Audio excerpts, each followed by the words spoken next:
नमस्कार, ओम परमात्मने नमो चैनल पे आप सबको स्वागत है।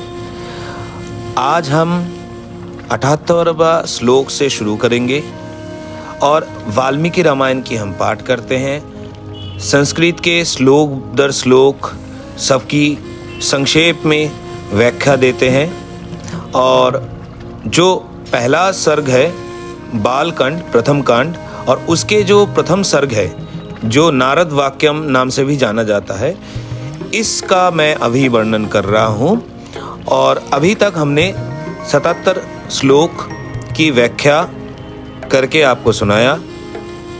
ये जो श्लोक है, ये जो रामायण है, वाल्मीकि से के लिखा हुआ रामायण है, ये रामायण को सबसे ऑथेंटिक माना जाता है। इसलिए क्योंकि वाल्मीकि राम के काल के ही व्यक्ति थे और जब चित्रकूट में राम गए थे तो ऋषि भरद्वाज ने उन राम को ये बताया था कि वहाँ पे ऋषि वाल्मीकि तपस्या करते, अदरवाइज वहाँ पे कोई है नहीं चित्रकूट में, तो आप निश्चिंत में जा सकते हो।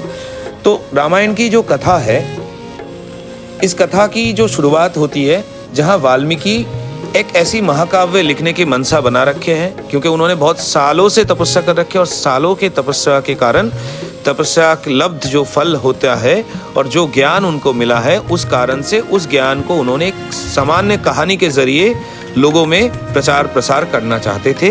लेकिन कोई सामान्य ज्ञान तो था नहीं कि सामान्य कहानी से उसे जोड़ा जाए, तो इसीलिए वहाँ पे एक असामान्य किरदार की जरूरत था। और ऐसा किरदार कौन है, वो नारद मुनि से पूछते हैं। नारद मुनि उन्होंने ये पूछते हैं कि ऐसा ऐसा गुण संपन्न, इतना सर्वगुण संपन्न व्यक्ति कौन है। गुणों की वर्णना हमने जो हमारे जो पहला 5 श्लोक की वीडियो था उस श्लोक में उसमें है, और फिर उसके बाद नारद मुनि राम के गुण की वर्णना करते हैं। इसके रिगार्डिंग हमारा लॉन्ग वीडियो सीरीज में अगर आप देखेंगे तो इंट्रोडक्शन है, उसके बाद दूसरा वीडियो में 5 श्लोक है जहाँ पे सवाल करते हैं वाल्मीकि ऋषि, महर्षि वाल्मीकि ने नारद मुनि से, और नारद मुनि फिर उसकी जो जवाब देते हैं वही नारद वाक्यम के बाकी अंश है। और वहाँ पे वाल्मीकि को नारद मुनि ये बताते हैं कि राम सर्वगुण संपन्न ही नहीं है, ये जीत क्रोध है और इन्होंने अपने इंद्रियों पे वश पाया है, और ये व्यक्ति बहुत शांत है, समुद्र की तरह गंभीर है और धैर्य में हिमवान की तरह है, मतलब हिमालय की तरह इनका धैर्य है, तो ये टूटता नहीं है। और ये इस तरह के व्यक्ति जो है, इसके साथ ऐसा हुआ कि ये दशरथ के बेटा है और इक्ष्वाकु वंश में इनकी जन्म हुआ है और रघुकुल में जन्म हुआ है। आप कंफ्यूज मत हो जाना, यहाँ पे इक्ष्वाकु वंश में वंश का स्थापना इक्ष्वाकु ने ही किया था। उस वंश में बहुत काल बीत जाने के बाद एक व्यक्ति आया जो रघु, जिसके नाम से ये वंश बहुत ही प्रख्यात हो गया और इस वंश के नाम पड़ गया रघुकुल। इस रघु के पैदा होने के बाद, रघु के राज के कई जनरेशन बाद, कई 100 सालों बाद जो है दशरथ के पिता आज राज करते हैं। फिर उसके बेटा होता है दशरथ राजा। दशरथ के 4 बेटा थे, तो जिनमें से सबसे बड़ा राम है, राम लक्ष्मण और भरत और शत्रुघ्न। इनमें से राम कौशल्या की बेटा है और जो शत्रुघ्न है वो शत्रुघ्न और लक्ष्मण ये सुमित्रा का बेटा है। और इसके अलावा भरत जो है कैकेयी के बेटा है। और फिर राम को अभिषेक करने का मनसा लिया राजा दशरथ ने, लेकिन उसी वक्त कैकेयी ने एक वर मांग लिए कि राम को, उन्होंने 2 वर पहले से उनको देने का वर बोल रखा था। जब उन्होंने पहले युद्ध में आहत हुए थे, उनको सेवा किए थे रानी कैकेयी ने, फिर इस वक्त उन्होंने वो वर मांग ली। और इस वर में रानी कैकेयी ने ये मांगी कि भरत को राजा बना दो और राम को 14 साल की वनवास दे दो। इसमें दशरथ के बात को रखने के लिए राम वनवास चले गए और वहां पे फिर भरत आगे आए। फिर बाद में उनको पता नहीं था, वो आके फिर राम से पूछे कि आप भैया आप चलो, आप चलिए। उनको कई बार बोला, लेकिन उनके बाद जो भी बातचीत हुआ, राम गए नहीं और बोला पिता की वचन तो मैं तोड़ ही नहीं सकता। इसके एकदम पहला हमारे जो वीडियो फॉर्मेट में, लॉन्ग वीडियो फॉर्मेट में जो वीडियो है, उसमें आप सुन सकते हो, एक श्लोक की जिक्र भी है। तो वो श्लोक इन 100 श्लोकों में से नहीं है, वो आगे चल के हमको मिलेगा। लेकिन ये सब होने के बाद राम से उनके पादुका जो है वो लेके भरत चले गए अयोध्या और वहाँ नंदीग्राम में राज करते रहे। नंदीग्राम उस जगह की नाम है जहाँ इनकी पैलेस था। और फिर ये सब कुछ हो जाने के बाद अवशेष में राम जो है बोले कि ये बहुत सारे लोग यहाँ पे आ गए हैं चित्रकूट में, तो वो दंडकारण्य में प्रवेश किया, आगे चले गए और दंडकारण्य में जाके उन्होंने राक्षस की वध किया। और आगे फिर ऋषि मुनियों ने उनको बताया यहाँ पे राक्षस की बहुत उत्पात है। उन्होंने प्रतिज्ञा किया कि सारे राक्षसों को यहाँ से भगा देंगे, उनको कंट्रोल करेंगे, संयत करेंगे। और इसके बाद ऐसा होता है कि राम फिर आगे चलते हैं और फिर शूर्पणखा आते हैं। और इनकी जो मनसा थी, ये जो रावण की बहन थी, और इनके मनसा ये थी कि राम से शादी करे, लेकिन राम से शादी नहीं कर पाए, राम ने मना कर दिया। और फिर लक्ष्मण ने भी मना कर दिया, फिर राम के पास फिर वापस आए, राम ने फिर मना कर दिए, तो इन्होंने सीता मैया पे हमला किया। और सीता पे जब हमला हुआ तो लक्ष्मण चुप नहीं बैठा, उसने हमला किया वापस से, और उस हमला से शूर्पणखा जख्म हुई और वो चली गई रावण के पास। इसके बाद इससे रावण के पास जाने से पहले उन्होंने खरदूषण, त्रिशिरा, जो उनके 3 भाई वहीं पे थे, उनके पास गए तो उन्होंने राम से युद्ध किया, तो उनका विनाश हो गया, उनके 14,000 सेना मारा गया। और ये सब सुन के रावण बहुत ही गुस्सा में आ गया और उन्होंने फिर मारीच को लेके सीता के अपहरण का प्लान बनाया। लेकिन मारीच ने बहुत मना किया, उनको बहुत बार बहुत तरीके से समझाने की कोशिश किया। मारीच की बात उन्होंने माना नहीं, फिर वो गए और अल्टीमेटली मारीच का वध हो गया, सीता की अपहरण हो गया। इसके बाद राम और लक्ष्मण सीता को ढूंढते ढूंढते आगे जाते और पंपा तीर में, पंपा नदी के किनारे उनको मिल जाते हनुमान से सुग्रीव से मुलाकात होता है। सुग्रीव बताते कि बाली को वध करना पड़ेगा, इनके बिना मैं आपको सेना नहीं दे पाऊंगा, जो भी मिलिट्री सपोर्ट चाहिए वो नहीं दे पाऊंगा मैं, क्योंकि मैं राजा नहीं हूँ, मैं राजा बनना चाहता हूँ, बाली के कारण मैं राज्य से भाग रहा हूँ दूर दूर। तो जो भी कारण था, राम ने बाली का वध किया और बाली का वध होते ही सुग्रीव राजा बन गया। वानरों को उन्होंने सीता को ढूंढने के लिए भेज दिया चारों दिशाओं में। हनुमान चले गए लंका में, लंकापुरी में जाके उन्होंने अशोक वन में सीता मैया को देखे, उनको अपने राम के दिया अभिज्ञान यानी अंगूठी दिया। उन्होंने देख के बताया, अरे हाँ ये तो राम के ही लोग हैं। तो ये जैसे सीता मैया को लग गया, हनुमान से बात की। इतने में हनुमान जो है अशोक वन में हुड़दंग मचा दिया और मंत्री के 5 बेटे, 7 मंत्री के 7 बेटे और 5 सेना के अधिकारी मारे गए। इसको रोकने के लिए फिर इस वक्त जो है इनको भेजा गया। रावण ने उनके सबसे छोटे बेटे जो है अक्षय को भेजा, और अक्षय और अक्ष जो भी है उनको शूर बोला गया। तो शूरम अक्षं निष्पिष्य, ये हमने पिछले वीडियो में हमने बताया था। और अक्ष को हत्या हो गई वहाँ पे, अक्ष लड़ाई में हार गया, मारा गया। और उस काल में जो भी लड़ाई में हार जाता था जनरली वो मारा ही जाता था, अगर भाग नहीं गया तो। और जनरली कोई भागने का मौका इतना मिलता नहीं था। तो लोग वहाँ पे ये जो अक्ष मारे गए और भी सेनाएं मारे गए। हनुमान वहाँ से वापस आ गए सीता को वहीं छोड़ के। यहाँ तक हमारी कहानी हुआ है और यहाँ तक हमने 77 श्लोक हमने पढ़ लिया है, आपको समझाया। और अगर कहीं कोई दिक्कत है, कहीं कोई समस्या है, कमी पेशियाँ हो, क्योंकि इतनी बड़ी चीज़ है, मैं बहुत संक्षेप में बताने की कोशिश कर रहा हूँ और है भी ये शुरुआत ही। आगे आगे हमको बहुत सारे और प्रश्नों का उत्तर मिलेगा। आप लोग साथ में जुड़े रहिए और सुनते रहिए राम कथा। और वाल्मीकि रामायण से, ऑथेंटिक रामायण, जो वाल्मीकि ने जो रामायण की रचना किया था, मैं वही रामायण पढ़ रहा हूँ और एकदम शुरू से श्लोक दर श्लोक पढ़ते जाऊँगा जहाँ तक मेरे से हो पाए। 24,000 श्लोक है, सालों लग जाएंगे मैं जानता हूँ, लेकिन फिर भी अगर आप लोग उत्साह दे तो मैं ये काम कर पाऊंगा। धन्यवाद। मैं आज शुरू करता हूँ। जय श्री राम। सोऽभिगम्य महात्मानं कृत्वा रामं प्रदक्षिणं न्यवेदयत् अमे आत्मा दृष्टासीतेति तत्वतः।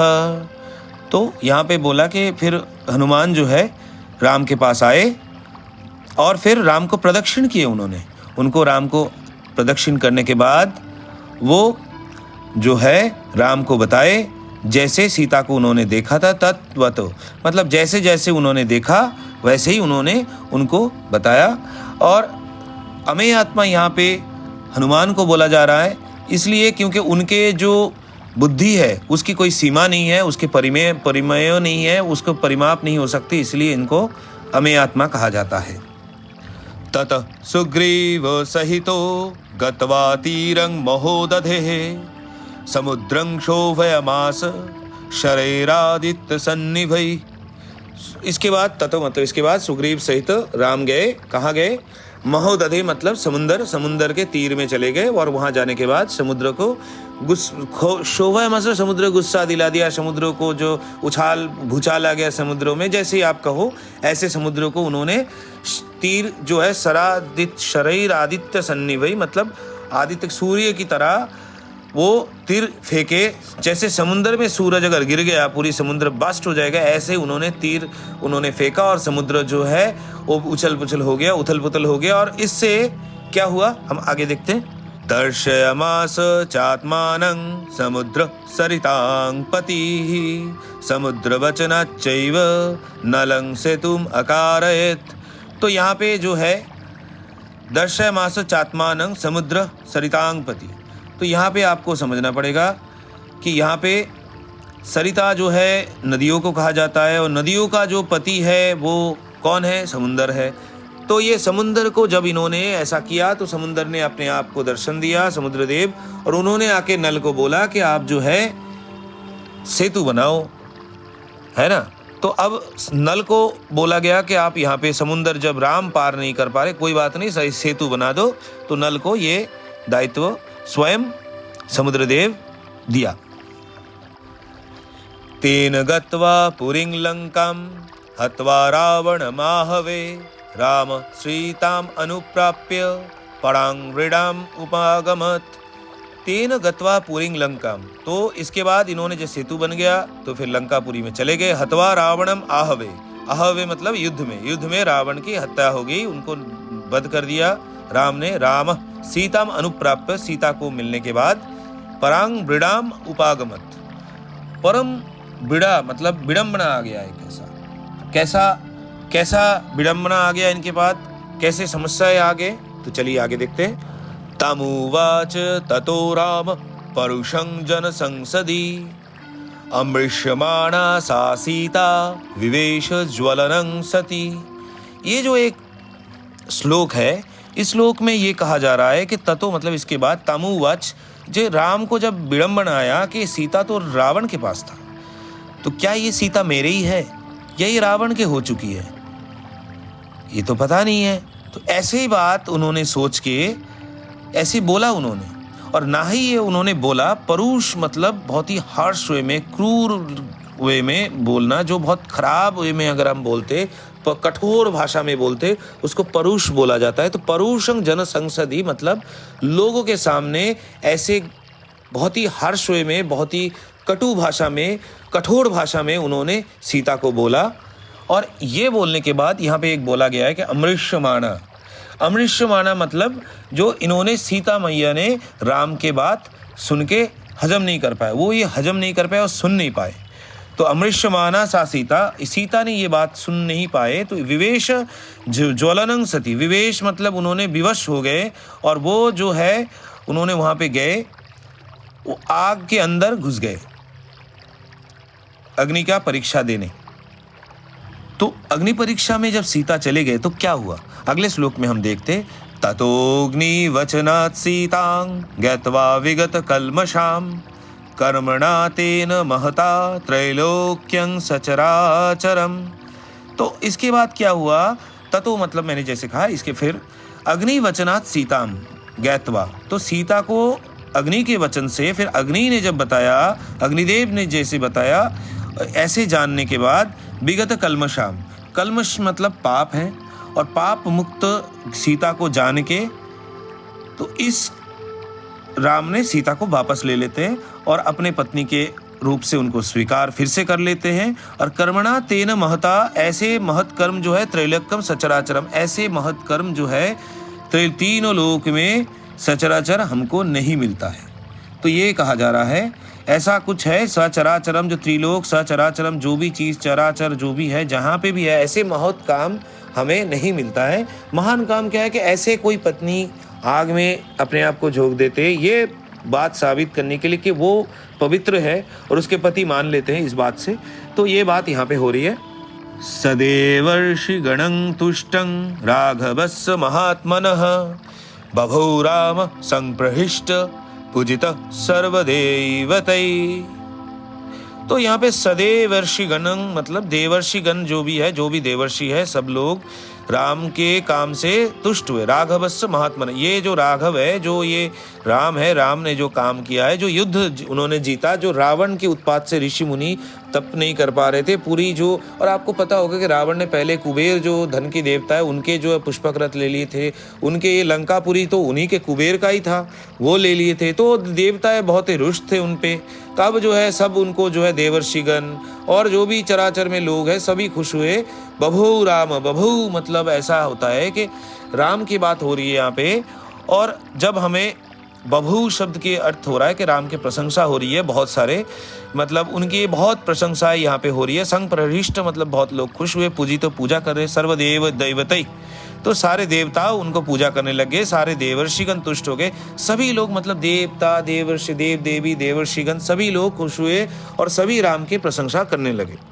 अभिषिच्य च लंकायां राक्षसेन्द्रं विभीषणं कृतकृतस्ततो रामो विज्वर प्रमुमोदः। तो इससे क्या हुआ, अभिषेक हुआ लंका में किसका, राक्षसेंद्र मतलब राक्षस की जो राजा है। इंद्र शब्द अर्थ यहाँ पे राजा है, राक्षसों के राजा जो है। जैसे मृगेंद्र होता है, मृग मतलब पशुओं के राजा, सिंह के लिए कहा जाता है, ऐसे राक्षसेंद्र किसको कहा जा रहा है। लंका तो वहाँ पे, लंका में तो राजा रावण था, रावण की तो हत्या हो गई है ना, हत्वा रावण महावे। तो अब रावण की हत्या हो गई तो फिर विभीषण रावण की जो भाई है वो वहाँ पे राजा बन चुका था और उनको राजा के रूप में अभिषेक किया किन्होंने, राम ने। राम उनको, तो आपको यहाँ पे ध्यान देना है, राम वानरों के राज्य में गए और वहाँ पे सुग्रीव को अभिषेक किए और यहाँ पे लंका में आके रावण के वध किए और यहाँ पे विभीषण को अभिषेक किए। कृतकृतस्ततो मतलब जो भी कर्मकाज जो भी था सारे काम करने के बाद रामो विज्वरो प्रमुमोद हो। विज्वरो मतलब जर जो होता है, ज्वर जो बीमारी होती है ना, बुखार आती है, जो तबीयत खराब होती है। विज्वर मतलब कोई समस्या, ज्वर मतलब समस्या, कोई भी समस्या यहाँ पे नहीं रहा, उससे मुक्त हो गए। और प्रमुमोद हो मतलब खुश हो गए सब, इंडीड मतलब ये सब लोग बहुत खुश हो गए और ये हुआ। देवताभ्यो वरं प्राप्य समुत्थाप्य च वानरान् अयोध्यां प्रस्थितो राम पुष्पकेण सुरेदवृतः। देवताभ्यो वरं प्राप्य, देवताओं के वर लाभ करने के बाद समुत्थाप्य च वानरान्, तो वानरों को जो प्रतिष्ठा किया उनको जो है, उनको यहाँ पे कहा जा रहा है कि वानरों को उन्होंने उद्धार किया। खैर वानरों को उन्होंने उद्धार किया के कई मतलब होता है। कुछ लोग कह सकते कि जो मृत हुए युद्ध में उनको सबको उन्होंने उनको बचा दिया, उनको वापस लेके आए। लेकिन इसके अलावा भी इसके व्याख्या ये भी हो सकता है कि वानर जो एक्चुअली वहाँ पे राज कर रहे थे, वाली के अंदर, वाली के नीचे जो वानर थे, बाली से तो इनका लड़ाई हुआ, वाली से रावण के एक बार, तो उसमें वाली जीत गए थे। तो लेकिन फिर भी वानर सुरक्षित नहीं थे। लेकिन अब जब कोई भी कहीं पे भी जाता है, रावण की राक्षसों से कोई भी सुरक्षित नहीं था। और क्योंकि इन्होंने रावण को वध कर दिया और राक्षसों की वध हो गया, तो अब वानर भी सुरक्षित है। तो उन्होंने उनके राजा सुग्रीव को बनाया। सुग्रीव बड़े अच्छे हैं और इस बात में हनुमान की भी सम्मति है। और इसीलिए जो वानरों को उन्होंने समुत्थाप्य शब्द की यहाँ पे व्यवहार किया गया है। अयोध्या प्रस्थितो मतलब अयोध्यांग प्रस्थितो, अयोध्या में चले गए फिर राम। और पुष्पकेन सुहृदवृत, दोस्तों के साथ, सुहृद मतलब ये सभी जो उनके साथ लोग थे, सुग्रीव भी होंगे इनमें से, तो इनको पुष्पक रथ में लेके वो चले गए। भरद्वाजाश्रमं गत्वा राम सत्य पराक्रमः भरतस्य अंतिकं रामो हनुमन्तं व्यसर्जयत्। यहाँ पे भरद्वाज के आश्रम में चले गए राम। अयोध्या जा रहे थे लेकिन गए भरद्वाज के आश्रम में और वहाँ से फिर उन्होंने भरत से मुलाकात हुआ। भरतस्य अंतिकम, भरत के उपस्थिति में वहाँ पे हनुमान को उन्होंने बोला कि आप वापस चले जाओ। और पुनराख्यायिकं जल्पन् सुग्रीव सहितश्च स पुष्पकं तत्समारूह नंदीग्रामं ययो तदा। इसके मतलब है फिर से इस पूरी जो कहानी जो भी हुआ था, ये उन्होंने सुग्रीव के साथ जल्पन मतलब बातचीत कर रहा था, जल्पना कर रहा था, उसके कहानी बता रहा था सुग्रीव के साथ। इसमें जो भी उनको सुग्रीव को बता रहे थे क्या क्या हुआ पहले, ये सब कई बातें हो रहा था। सुग्रीव अब भी साथ है और ये पुष्पक लेके नंदीग्राम के लिए रवाना हो चुके हैं, नंदीग्राम जा रहे हैं। नंदीग्रामे जटं हित्वा भ्रातृभिः सहितो नघः राम सीतम अनुप्राप्य राज्यं पुनरवाप्तवान्। तो नंदीग्रामे जटांग हित्वा मतलब अब क्या हुआ था कि राम चले गए थे वनवास में चीर धारण करके, ऋषि मुनियों की तरह रहते हुए। पहले राजा की बेटा था, अभी भी है, ठीक है, लेकिन जब वनवास में चले गए तो ऋषि मुनि की तरह रहने लगे। तो जब अयोध्या से निकले तब इनके बाल तो इतना लंबे थे नहीं, लेकिन इतनी काल वनवास में 14 साल रहने के कारण इन्होंने जटा की, इनकी क्योंकि बाल इतने लंबे हो गए और फिर इन्होंने ऐसे जटा, इनकी बालों में जटा हो चुका था, जैसे ऋषि मुनियों के पास होता है। सालों से साधना करने से वो बाल काटते नहीं है, बालों को जटा की तरह रखते हैं और ऐसे करते करते बालों में जटा बन जाते हैं। तो अब इन्होंने यहाँ आने के बाद, नंदीग्राम में आने के बाद जटा को त्याग किया, हितवा मतलब त्याग किया, मतलब उनको बाल कटवाया उन्होंने। अब ये इन्होंने बाल वूल कटवा के शेव वेव करके अच्छे से राजा की तरह राज सिंहासन में राज करने के लिए बैठ रहे हैं। और ये बात समझ हम आगे और देखते हैं और क्या बोल रहे हैं। तो भ्रातृ भी सहितो अनघ, अनघ मतलब जो है यहाँ पे जो निष्पाप है और राम को ही बोला जा रहा है। भ्रातृ भी मतलब भाई के साथ साथ चारों भाई एक साथ मिल गए। राम सीताम अनुप्राप्य, तो राम सीता को, राम को साथ सीता भी है और ये दोनों आ गए। तो राज्यम पुनरवाप्तवान, ये अवाप्तवान मतलब मिलना, मिल गया है। अब मतलब उनको, राम को राज्य फिर से मिल चुका है, पुनः से राज्य मिल गया और राजा में राजा राम राजा हुए। पहले से भी राम ही राजा थे, भरत तो उनकी पादुका लेके राज कर रहे थे, अब राम राजा हुए, सीता उनकी रानी हुई। ये कहानी यहाँ तक आया, अब खत्म नहीं हुआ, आगे चलते। प्रहृष्टम उदितो लोकस्तुष्ट पुष्ट सुधार्मिकः निरामयो ह्यर्गश्च दुर्भिक्ष भय वर्जितः। पिछले श्लोक में मैंने बताया कि कहानी यहाँ खत्म नहीं हुई, आगे और भी है। क्यों बताया? कि कहानी वहीं तक है। अब इसमें नारद फिर ये बता रहे कि राम के राजा होने से क्या हुआ, क्या फायदा हुआ। तो ये कह रहे नारद मुनि कि ये जो इन्होंने राजा हुआ, इससे प्रहृष्टम उदितो लोकस्तुष्टो, मतलब इससे प्रहृष्ट मतलब खुश किस्मत हुआ, लोगों को खुशी हुआ। उदितो मतलब उदय हुआ, लोग बहुत खुश हुए। लोकस्तुष्ट, लोग सेटिस्फाइड हुए। पुष्ट, उनको नरिशमेंट हुआ। सुधार्मिक, वो धर्म के रास्ते में चलने लगे। निरामय आरोग्यश्च, रोग से निरामय हो गया। दुर्भिक्ष भय वर्जित, तो दुर्भिक्ष मतलब जो दुर्भिक्ष होता है, भुखमरी होती है, लोग मर जाते हैं, इसकी भय से लोग भय वर्जित हो जाते हैं। तो इनके लोगों के पास ये डर नहीं रहता है राम के राजा होने से। नारद मुनि ये सब व्याख्या करते जा रहे हैं वाल्मीकि को कि अब ये आ गया तो फिर कोई दिक्कत है नहीं। न पुत्र मरणं किंचित द्रक्षन्ति पुरुषः क्वचित् नार्यश्च विधवा नित्यं भविष्यन्ति पतिव्रतः। तो यहाँ पे पुत्र की मरण नहीं हो रहा है, न पुत्र मरणं, अकाल मृत्यु, बच्चों का बेटा मर गया, बच्चा मर गया, ऐसा नहीं हो रहा है। द्रक्षन्ति पुरुषः क्वचित्, पुरुष जो है मर्द भी मर गया कम उम्र में, ऐसा भी नहीं है। नारीश्च अविधवा, नार्यश्च अविधवा मतलब क्योंकि पुरुष भी कम उम्र में अकाल मृत्यु नहीं हो रहा है तो महिलाएं भी विधवा नहीं हो रहे। नित्यं भविष्यन्ति प्रतिव्रता, ये सब पतिव्रता इसीलिए क्योंकि उनके पति है, पति मर नहीं रहा है, पति हमेशा है, पति उनको देखभाल कर रहे, सब धार्मिक हो चुके हैं और इसीलिए जो है सब जो नारी है वो भी पतिव्रता हो गया पति के, क्योंकि पति उनका देखभाल कर रहे, वो क्यों नहीं पतिव्रता बनेंगे, वही बता रहे यहाँ पे। न चाग्नि जंग भयं किंचिन्नाप्सु मज्जन्ति जंतवः न बात जंग भयं किंचिन्नापि ज्वर कृतं तथा। अब यहाँ पे बोला जा रहा है कि अग्नि से जो भय है वो नहीं है, मतलब आग जल के, आगजनी के कारण लोगों की हत्या मृत्यु हो जाती है, जंगल में आग लग जाता है, गांव में आग लग जाता है, घरों में आग लग जाता है, कई जगह आग लग जाता है, वो भय नहीं रहा अभी। और अपसु मतलब पानी, मज्जंती जंतव, जानवर जो आप पालते हो वो पानी में डूब जाते हैं, इसलिए लोग दुखी हो जाते हैं, वो भी नहीं डूब रहे अभी। न बातजंग भयंग, तो हवा से जो डर होता है, किंचिन नापि ज्वर कृतं तथा, तो ज्वर किसी को नहीं हो रहा है, डिस्ट्रेस नहीं हो रहा है, लोगों को समस्या नहीं हो रही है। सबसे मज़ेदार बात है, हवा से कई सारी बीमारियां फैलती हैं, ऐसा कोई बीमारी फैल नहीं रहा है। और ये ज्वर की जब बात आती है, जो हमारे बुखार चढ़ता है, ये अक्सर हवा से ही इस तरह की बीमारी फैलता है, पानी से भी फैलता है लेकिन हवा से ही ज़्यादातर फैलता है।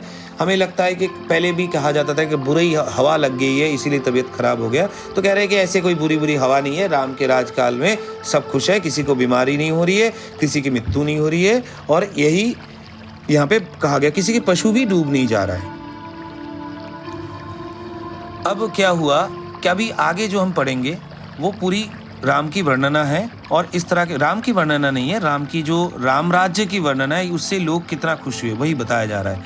न चापि शुद्धभयं तत्र न तस्कर भयं तथा नगराणि च राष्ट्राणि धन धान्य युतानि च।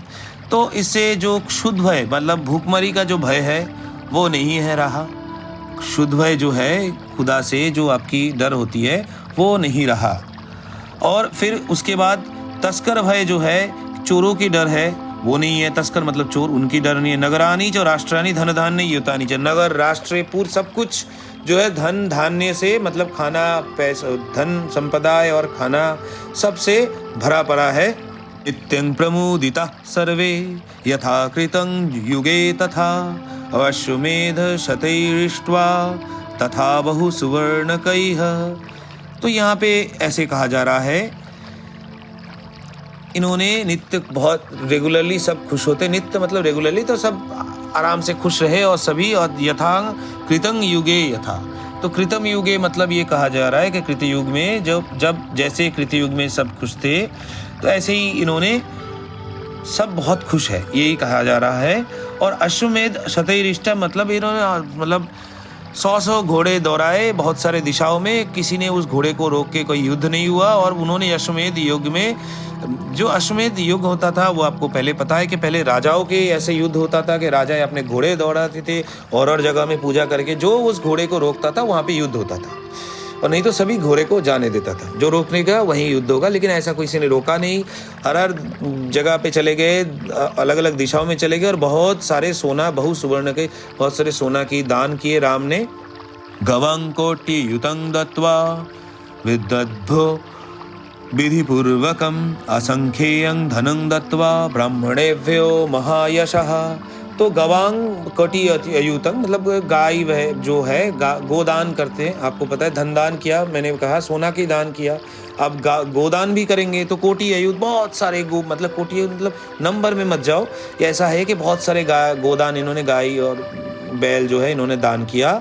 और ऐसे विद्वानों को उन्होंने किया विधि पूर्वकम, जैसे विधि पूर्वक किया जाता था पहले, ऐसे विद्वानों को गाय भैंस का और गाय और जो बैल है और सांड है ये सब दान किया जाता था, गोदान कहा जाता था। असंख्यं धनं, असंख्य मतलब माप नहीं, परिमाप नहीं है, आप नाप तोल नहीं सकते कितना धन उन्होंने दिया। असंख्यं धनं दत्वा, वो भी धन भी दान किए, मतलब उन्होंने सोना दान किया, गोदान किया, धन दान किया।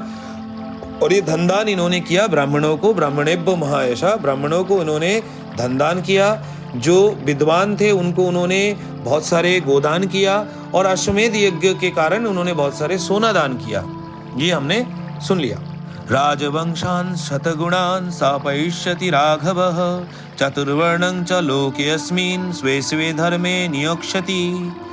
तो राजवंशान् शतगुणान्, ये राजवंश जो है ये शतगुण वृद्धि हुआ और राम की सृष्टि हुआ। चारों वर्णों के लोग चतुर्वर्णं च लोकेऽस्मिन् स्वे स्वे धर्मे नियोक्ष्यति।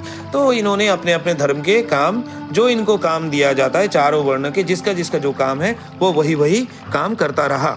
10 वर्ष सहस्राणि 10 वर्ष शतानि च राम राज्यम उपासित्वा ब्रह्मलोकम गमिष्यति। तो ये कह रहा है कि 10 साल 10 वर्ष सहस्राणी मतलब 10,000 और 10 वर्ष शतानी चो, तब 10,000 और 100 वर्ष मतलब 11,000 साल फिर इन्होंने राज किया।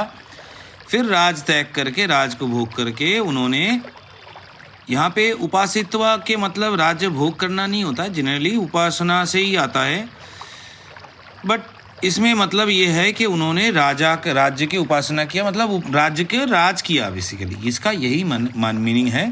ब्रह्मलोकम गमिष्यति, इसके बाद ये ब्रह्मलोक में चले जाते हैं। अब यहाँ पे एक बात मैं बाद में आपको एक बात बताऊंगा कि जब वाल्मीकि रामायण हम पढ़ेंगे कई जगह पे हम ये देखेंगे कि सहस्त्र शत इस तरह के कुछ अलंकार है। यहाँ पे शायद 11,000 साल ना हो कि ये 11 साल होगा। कवि की अलंकार में ऐसा है, ऐसा जब संस्कृत से हम हिंदी करेंगे तब तो हमको लगेगा कि 11,000 साल, लेकिन हम जब और जगह पे प्रयोग देखेंगे तो ये शायद 11 ही होगा। तो 11 वर्ष इन्होंने राज किया वहाँ के आने के बाद, और फिर इनकी देहांत हो गया। ऐसा या तो 11,000 बोला गया। लेकिन यहाँ पे एक बात आपको समझना पड़ेगा कि ये जो श्लोक है, ये जो जब तक जहाँ तक मैंने बोला हाँ यहाँ तक श्लोक है, इसके बाद जो और जो वर्णनाएं हो रही है, कोई बीमारी नहीं है, कोई रोग नहीं है, किसी का कोई महिला विधवा नहीं होता, कोई पुरुष जो है कम उम्र में मरता नहीं है, और कोई पशु जो भी वो भी पानी में डूब नहीं जाता, भूखमरी से डर नहीं है, चोरों की डर नहीं है, हमेशा सब खुश है, और बहुत सारे दान ध्यान हो रही है, और ऐसी चीज़ें को एक बहुत अच्छे लाइट में दिखाने की कोशिश किया है कवि वाल्मीकि ने। और ये कवि के कल्पना की तरह ये 11,000 साल लिखा गया है। ऐसा 11,000 साल ऐसा है नहीं, हमको बाद में ये बातें समझ में आएगा। लेकिन यहाँ पे अभी वर्णना ऐसे हो रही है, जो ये बालकांड के जो अंत के कुछ हिस्से हैं यही विवादित चीज़ें हैं। इस कारण से कोई कहते हैं कि पूरी बालकांड जो है, और बालकांड में ऐसे कुछ श्लोक है जो कहते हैं कि नहीं बालकांड ठीक नहीं है। पर ओवरऑल जो चीज़ें आप देखेंगे कि इसमें राम की कहानियाँ ऑलरेडी हम बता चुके हैं, और ये आगे ऋषि वाल्मीकि ने हमें बता चुका है। और इसके बाद ये कहानी जो चल रही है, चलिए आगे और थोड़ा श्लोक बचा हुआ है नारद वाक्यम के, पढ़ लेते, फिर इसमें और आगे बात करेंगे।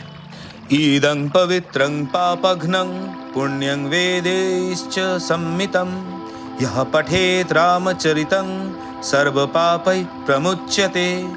तो ये जो पवित्र जो चीज़ें हैं, इसको जो भी ये रामचरित जो भी पढ़ते हैं, सारे पाप से नाश करके ये जो पुण्य है, वेदैश्च सम्मितम, यहाँ पे वेद जो इसमें कूट के भरा हुआ है, ये ऋषि वाल्मीकि ये कह रहे हैं पुण्यं, इसके पाप नाश करते, पापाघ्नं पुण्यं, पुण्य होता है ये पवित्र है, ईदं मतलब ये, और वेदैश्च सम्मितम, वेद सारे वेदों की ज्ञान को इसमें समाया गया है।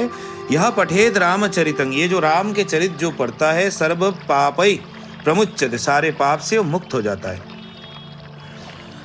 एतदाख्यानम् आयुष्यं पठन् रामायणं नरः सपुत्र पौत्र सगण प्रेत्य स्वर्गे महीयते।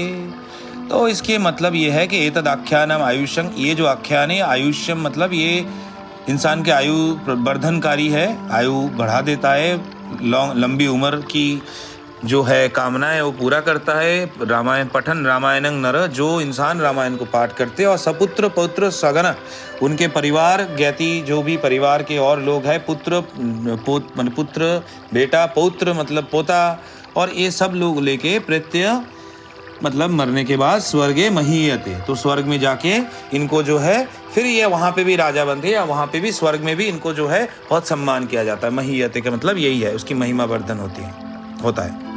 पठन् द्विजो वागृषभ त्वमीयत् स्यात् क्षत्रियो भूमिपति त्वमीयत् वणिक्जन पुण्यफल त्वमीयत् जनस्य शूद्रोऽपि महत्त्वमीयत्। अब इसके जो मतलब है, जो पठन द्विजो मतलब जो ब्राह्मण इसको पढ़ेंगे उसको बाघ ऋषभ त्वमीयत मतलब इनको जो बाघ जो बोलने का तरीका है उसमें ऋषभ मतलब श्रेष्ठ बनेंगे, अच्छा बनेंगे, बहुत अच्छा ये बोल पाएंगे।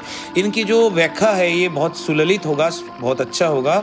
और स्यात् क्षत्रियो भूमिपति त्वमीयत, तो क्षत्रिय भी बहुत सारे उनको जमीन के राजा या राज करने की मौका उनको मिलेगा। वणिक जन जो है उनको पन्य फल की त्वमीयत, उनको जो पन्य जो उनको जो व्यापार करते, पन्य फल मतलब जो प्रॉफिट जो ये जो व्यापार करते जो सामग्री लेके उसमें इनको जो है फ़ायदा होगा। और फिर जनश्च शूद्रो भी महत्वमीयत मतलब शूद्रो जो है उनका भी ये कहानी सुनने से उनका ही महत्व होगा, उनका भी अच्छा ही होगा। तो ये कहानी ऐसा है, जो भी सुनेगा जो भी पढ़ेगा उसकी आयु वर्धन होगा, उसकी व्यवसाय में या उसकी जो काम काज में जो भी वो करता है, चाहे वो ब्राह्मण हो तो पाठ करता है, लोगों को सुललित तरीके से उन्होंने बहुत सारे शास्त्रों की ज्ञान मंत्र को पढ़ते हैं और शास्त्र की ज्ञान देते हैं। जो क्षत्रिय है वो राज करते हैं, वो राज करने के लिए वो ज़मीनों पे, और ये सब कुछ हो पाता है। वणिक व्यापार कर रहे हैं, शूद्र वो उसकी कर्म में उसकी एक्सीलेंस ला रहा है। जो करेगा, जो भी ये सुनेगा उसको फ़ायदा ही फ़ायदा मिलेगा, ऐसा नारद ऋषि वाल्मीकि को कहते हैं। तो ये कहानी यहाँ तक है। पर यहाँ पे जहाँ तक नारद मुनि ने इनको कहानी बताया, उसके बाद बाकी जो चीज़ें हम यहाँ पे पढ़ रहे हैं कुछ श्लोकों में, जब से ये बहुत खुश है और सब कुछ है, सब कुछ ये जो है, तो ये हम पढ़ रहे हैं 90 जो है यहाँ से, और लास्ट के जो 10 है, ये 10 जो इस 100 जो श्लोक में से लास्ट के 10 श्लोक है, ये श्लोक राम राज्य की जो व्याख्यान है और रामचरित की जो व्याख्यान है, इनके ऊपर फोकस्ड है। मेन कहानी आपको 89 नंबर श्लोक तक आपको ये कहानी मिल चुका है। आगे इसकी और व्याख्या करेंगे, लेकिन एक चीज़ के साथ मैं इसको अंत करना चाहता हूँ। ये जो रामायण है, जो नारद वाक्य हमने सुना, ये संक्षेप में एक रामायण आपने सुना। अब इसकी विस्तार व्याख्या जैसे जैसे ऋषि वाल्मीकि करेंगे, मैं वैसे वैसे आपको आगे बताते जाऊंगा। जो भी जैसे इसके अगले जो स्वर्ग है, द्वितीय स्वर्ग, वो ब्रह्मागमन है। क्यों? क्योंकि ब्रह्मा की आगमन यहाँ पे ज़रूरी है। ऐसा क्यों है, हम देखेंगे कि नारद की ये कहानी बोलने के बाद वाल्मीकि के मन में प्रश्न ही प्रश्न उठे कि इतनी छोटी सी कहानी लेके कोई महाकाव्य तो नहीं लिखा जा सकता है, आगे फिर कहानी मिलेगा कैसे। फिर इस क्रम में ब्रह्मा आएंगे।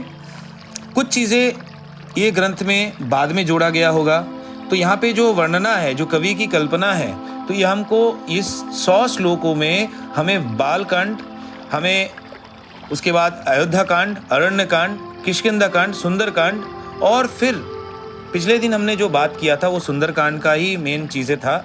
और फिर आज जहाँ से हमने शुरू किया वो युद्ध कांड से शुरू हुआ, और फिर आगे चल के ये उत्तरकांड में चले गए। जब ये नंदीग्राम में चले गए राज करने सीता के साथ, तब क्या हुआ, और जो भी हुआ कि सब लोग बहुत खुश है, सारे बहुत अच्छा ही है, और जो इस रामचरित को सुनता है उसको भी बहुत अच्छा चीज़ें होगा, उसके साथ भी बहुत अच्छा चीज़ें होगा, ऐसा चीज बताया गया है। तो ये यहाँ पे हम उत्तरकांड का भी देख सकते हैं। तो इस तरह के रामायण जो है, इसमें पहली जो 8 जो इसमें जो पहला जो श्लोक है, पहला कुछ श्लोक से लेके पहला 5 श्लोक तो इन्होंने प्रश्न किया, फिर कुछ और बताया। बालकांड की जो कहानी है वो 8वां श्लोक से शुरू होता है और 18वां श्लोक तक बालकांड चलता है। फिर 18वां श्लोक से 28 नंबर श्लोक तक हम अयोध्या कांड मिलता है हमें, अयोध्या कांड की वर्णना, और अरण्य कांड हमें 29 नंबर से 57 नंबर श्लोक तक, और 58 नंबर से 71 नंबर श्लोक तक हमें किष्किंधा कांड की कहानी, और फिर 72 से 78 तक सुंदरकांड।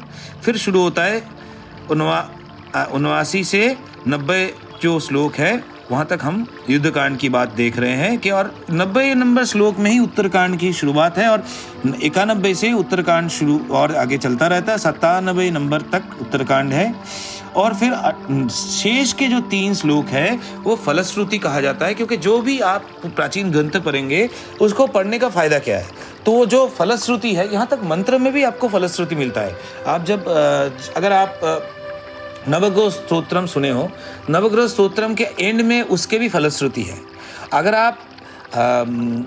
आप रुद्राष्टकम सुनते हो, जो तुलसीदास कृत जो रामचरितमानस में जो रुद्राष्टकम की जिक्र है, जहाँ पे नमामि शमीशानम, तो उसमें लास्ट में जाके वो उसके भी लास्ट में एकदम वहाँ पे भी फलश्रुति है। और ऐसे ऐसे और मंत्र में जहाँ जहाँ ऐसे व्याख्यान है वहाँ पे फलश्रुति होता है। तो यहाँ पे भी ये 3 श्लोक में, शेष के 3 श्लोक में फलश्रुति है। धन्यवाद। आगे मैं कोशिश करूंगा आपको एक ऐसा वीडियो देने के लिए जिसमें इस 100 श्लोक को थोड़ी सी समराइज किया जाए, और समराइज मैंने ऑलमोस्ट कर ही दिया है, फिर भी एक समरी मैं कोशिश करूंगा आपको देने के लिए। उसके बाद ब्रह्मागमन की जो द्वितीय सर्ग है वो हम शुरू करेंगे, फिर आगे चलते जाएंगे। धन्यवाद। इत्यार्षे श्रीमद् रामायणे वाल्मीकीये आदिकाव्ये चतुर्विंशतिसहस्रिकायां संहितायां बालकाण्डे नारदवाक्यं नाम प्रथमः सर्गः। वाल्मीकि रामायण के 24,000 श्लोकों में से बालकांड में नारद वाक्य नाम के प्रथम सर्ग समाप्त हुआ।